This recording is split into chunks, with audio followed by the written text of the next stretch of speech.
अस्सलाम वालेकुम BSc final. आज हम नया चैप्टर स्टार्ट करने जा रहे हैं, प्रोजेक्टाइल मोशन। प्रोजेक्टाइल मोशन में जो है सबसे पहले हम प्रोजेक्टाइल के बारे में पढ़ेंगे। प्रोजेक्टाइल क्या होता है? An object thrown into space with certain velocity fired from gun और drop from a moving plane is called projectile.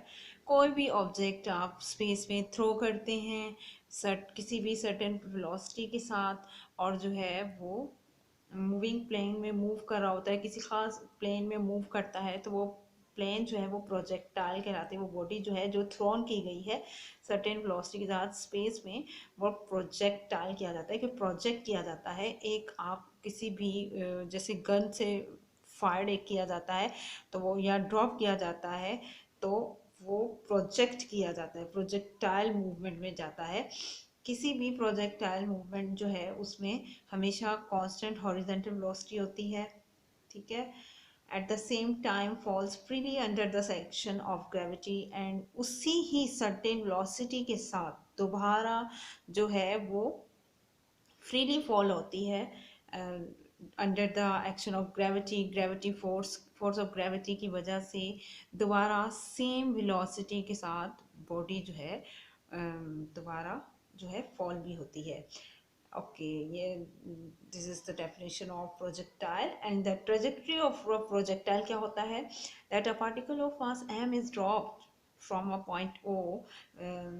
अगर फॉर एग्जांपल इस पॉइंट O से कोई भी ऑब्जेक्ट जो है हम थ्रो करते हैं, प्रोजेक्ट करते हैं इनिशियल वेलोसिटी v नॉट के साथ, वही और अगर वो मूव कर रही है ग्राउंड से, अगर एंगल अल्फा बनता है उस ऑब्जेक्ट का horizontally, take O is an origin as origin and horizontal vertical line through O as x axis and y axis respectively।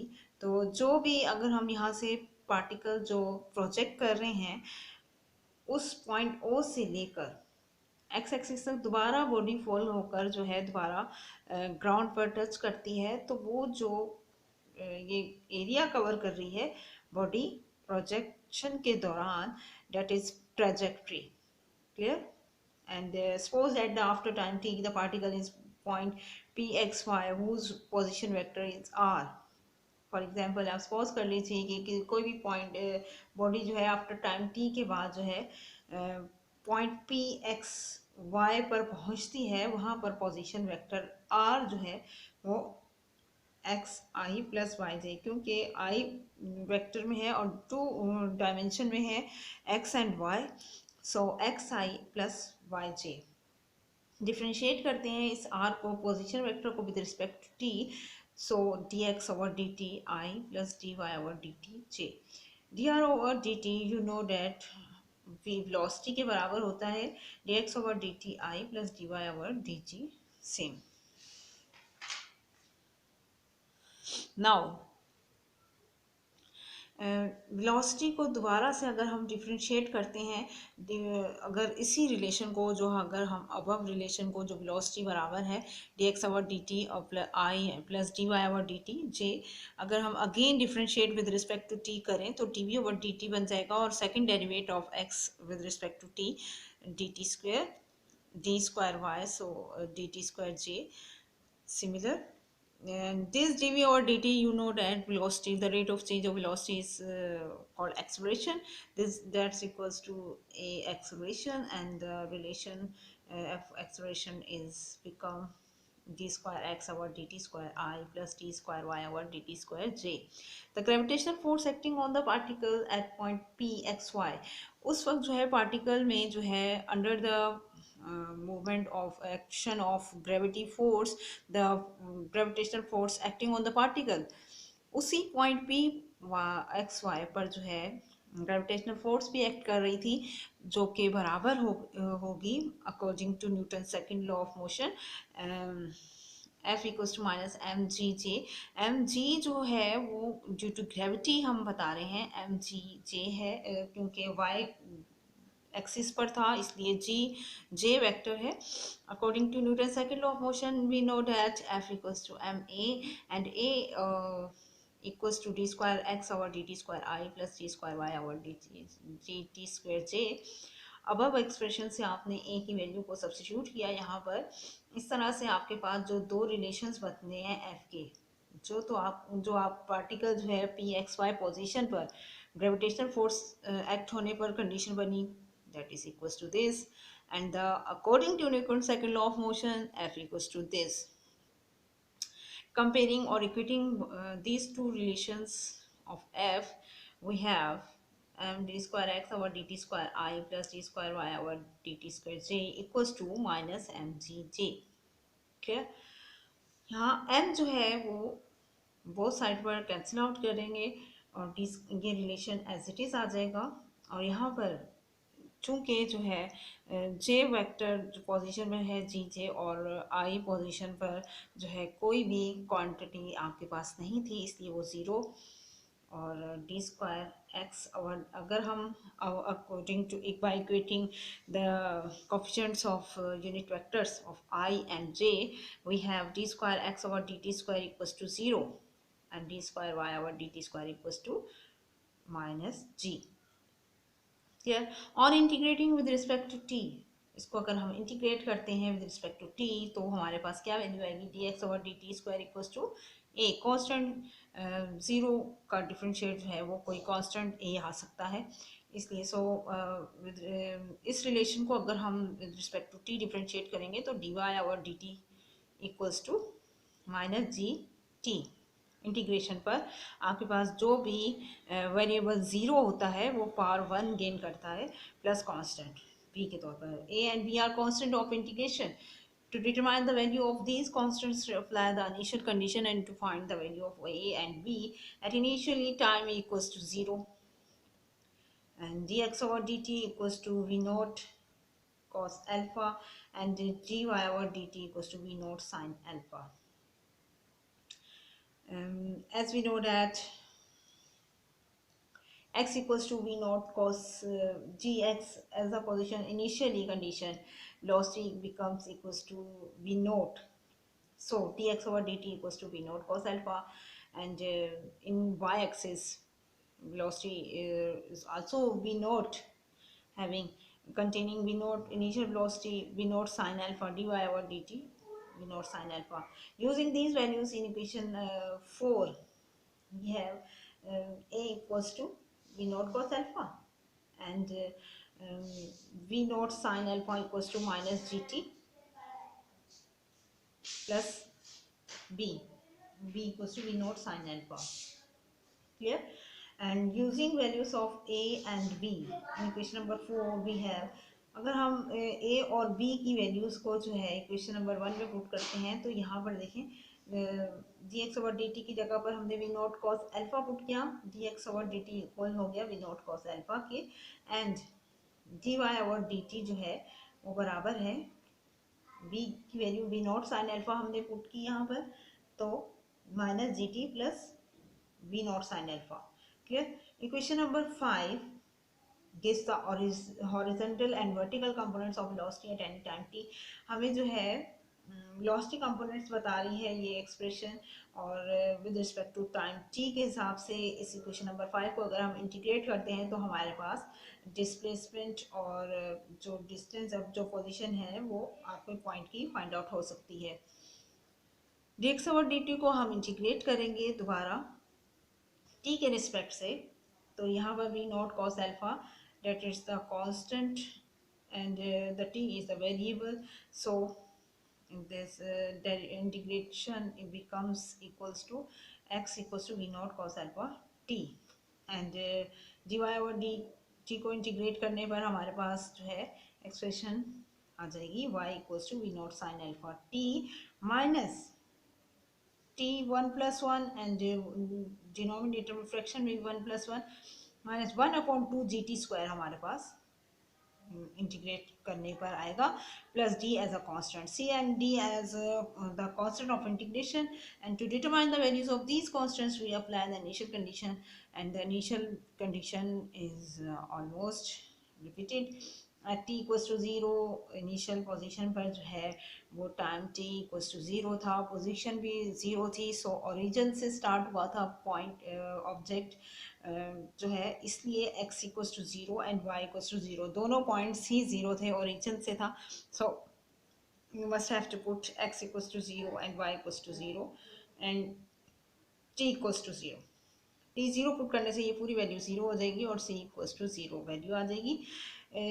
T is also equals to zero, here put t equals to 0 and t square is also equals to 0, so t equals to 0।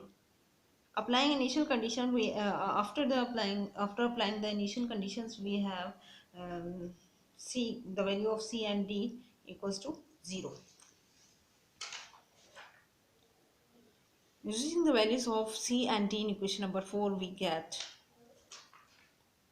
Question number four में जो है question number six में यहाँ पर हम c और d की values को पुट करेंगे।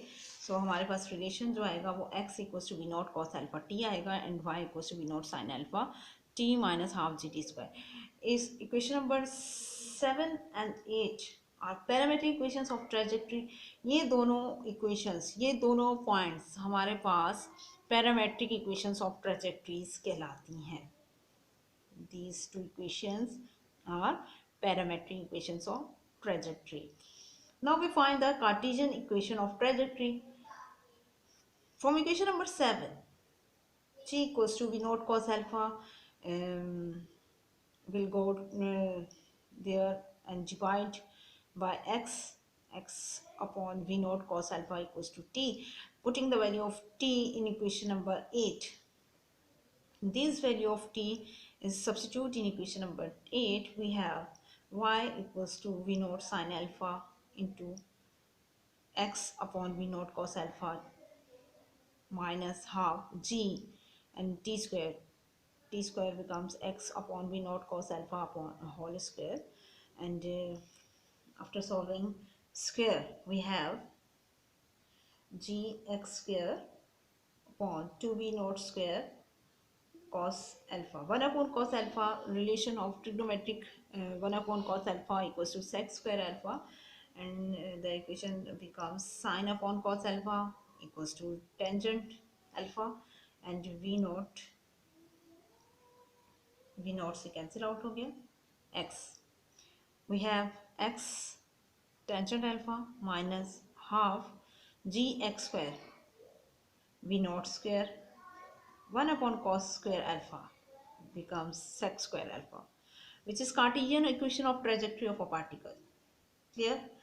This equation is a Cartesian equation of trajectory of a projectile body. Okay, student. Now we have next topic, the points of, to find the points of vertex, latus rectum and maximum height of a projectile. We know that the Cartesian equation of the trajectory of a projectile is y equals to x tangent alpha minus g x square v 2v naught square sec square alpha। अब expression जो है Cartesian equation of trajectory आपको बता रही है कि y equals to X tangent alpha minus G X square upon 2v naught square sec square alpha है। तो यहाँ पर आपने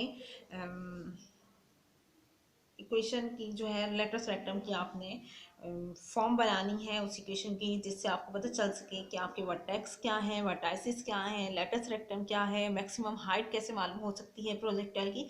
तो उसके लिए हम क्या करेंगे, सबसे पहले इस जो है इक्वेशन को, इस पूरी वैल्यू को दूसरी साइड पर ले जाएंगे और y को x और y की फॉर्म में इस तरह से इक्वेशन बनेगी, x tangent alpha minus Y equals to G X square upon 2v naught square sec square alpha. Now x square equals to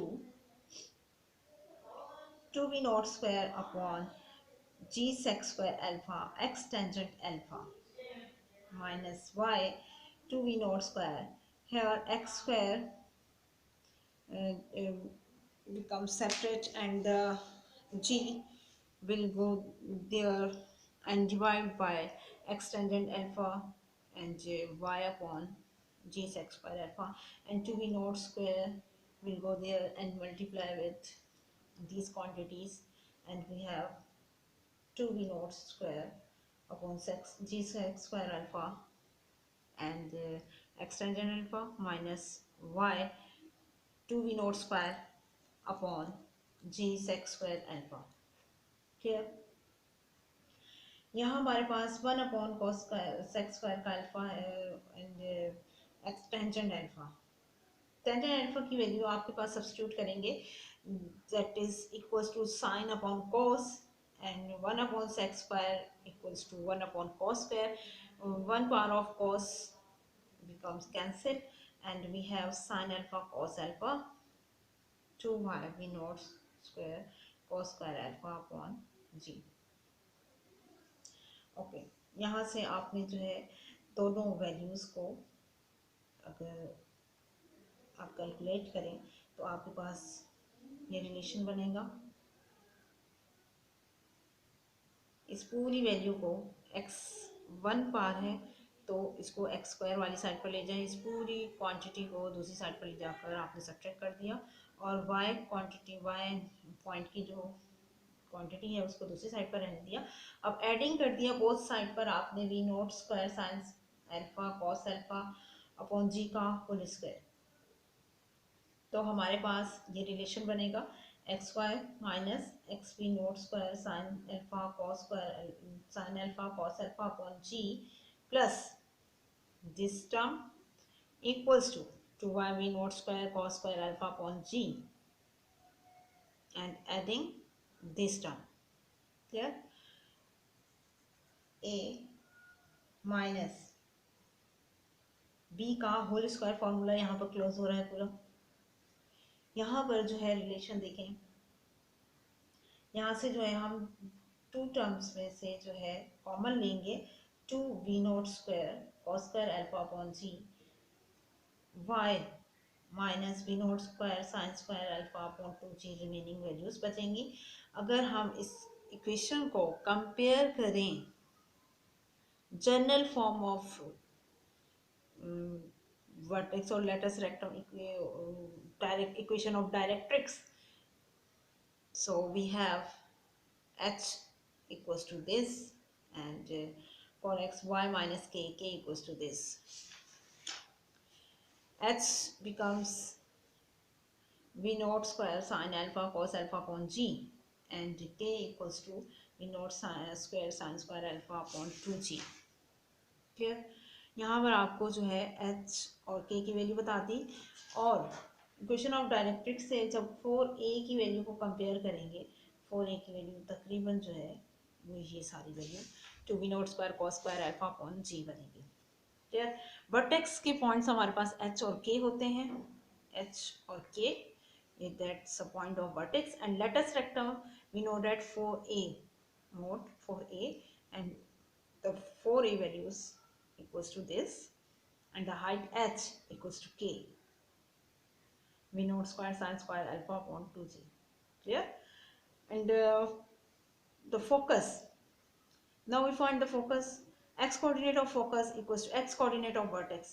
x coordinate of vertex जो है वो हमारे पास h पॉइंट की वैल्यूज है और h पॉइंट की value जो है हमारे पास v note square 2 sin alpha cos alpha upon 2g है। 2 मल्टीप्लाई एंड डिवाइड करने से हमारे पास 2 sin alpha cos alpha upon 2g बनेगा। इस पूरे रिलेशन की जगह पर हम sin 2 थीटा का फॉर्मूला लगाएंगे, sin 2 alpha into v naught square upon 2g that's equals to height h and the point of focus x coordinate के वर्टेक्स के पॉइंट आपके पास जो है वो x कोऑर्डिनेट का फोकस कहलाता है and y coordinate of focus equals to h minus 1 upon 4 latus rectum h equals to v naught sin square alpha sin 2 alpha upon 2g minus 1 upon 4 lattice rectum equals to 2v naught square cos square alpha upon g। Now by solving we have focus equals to v naught square upon 2g sin 2 alpha minus v naught square upon 2g cos 2 alpha। And now the find equation of directrix, height of directrix above the x-axis equals to y h plus 1 upon 4, and 1 upon 4 into lattice rectum. The putting the values of h focus and the value of lattice rectum, we have by solving we have v naught square upon 2g, and the time of flight, the time taken by the projectile in reaching the final point is called the time of flight. Body ने आपके during projection या during projectile motion जितना भी time required हुआ है उसको final point तक पहुंचने के लिए, that's the time of flight of projectile. We know that the parametric equation of trajectory of projectile जो है वो x equals to v naught cos alpha into t है और y equals to v naught sin alpha minus half gt square है. अब time of flight find out करने के लिए हम y 0 पुट करेंगे क्योंकि x हॉरिजॉन्टल वे पर बॉडी ने डिस्टेंस कवर किया. y इक्वल्स टू 0 पुट करने पर हमारे पास v naught sine alpha t minus half g T square equals to 0 value आती है. और यहाँ से अगर हम t की वैल्यू को फाइंड आउट करेंगे तो t कॉमन लेंगे यहाँ से, तो हमारे पास बचेगा v naught sine alpha minus half g T. will go there and divide by 0 and equals to 0. We note sin alpha minus half gt equals to 0, and minus half gt and will go there and will be positive, and we have t equals to 2v naught sin alpha upon g. This is the time required or time of flight during the projectile. And the find of range of a projectile. The range of a projectile, horizontal range of the projectile, is the horizontal distance covered by the projectile during time of flight. During the projection or during the projectile, the body covered the horizontal distance, which is our range of a projectile. The range of projectile equals to horizontal velocity into time of flight. Horizontal velocity equals to v naught cos alpha to v naught sin alpha upon g. V naught cos alpha, the horizontal velocity, and the time of flight we have from above expression to v naught sin alpha upon g. Put up these values and we by solving we have v naught sin 2 alpha upon g. R will be maximum when sin 2 alpha is maximum. Range of a projectile will be maximum when the angle of will be when the angle is maximum. So sin 2 alpha, put the value of sin 2 alpha equals to 1. In maximum condition, angle becomes equals to 1. So put the value of sin 2 alpha equals to 1, and the alpha equals 2 alpha equals to sin inverse 1, and 2 alpha equals to 90. Alpha equals to 90 divided by 2, 45 degree. Alpha equals to 45 degree, and which shows that if projectile is projected with an angle 45, then it covers the maximum horizontal distance. अगर आपके पास जो है angle 45 आ रहा है तो it means the highest range of a projectile. यहाँ तक हमारा आज टॉपिक जो है कवर हुआ. स्टूडेंट्स, उम्मीद है आपको समझ में आया होगा, और फीडबैक देना मत भूलिएगा, और वीडियो को लाइक एंड शेयर करना मत भूलिएगा. चैनल को सब्सक्राइब करते रहें और हमारे हर नई आने वाली वीडियोस को लाइक एंड शेयर भी करते रहें. Thank you. अल्लाह हाफिज़.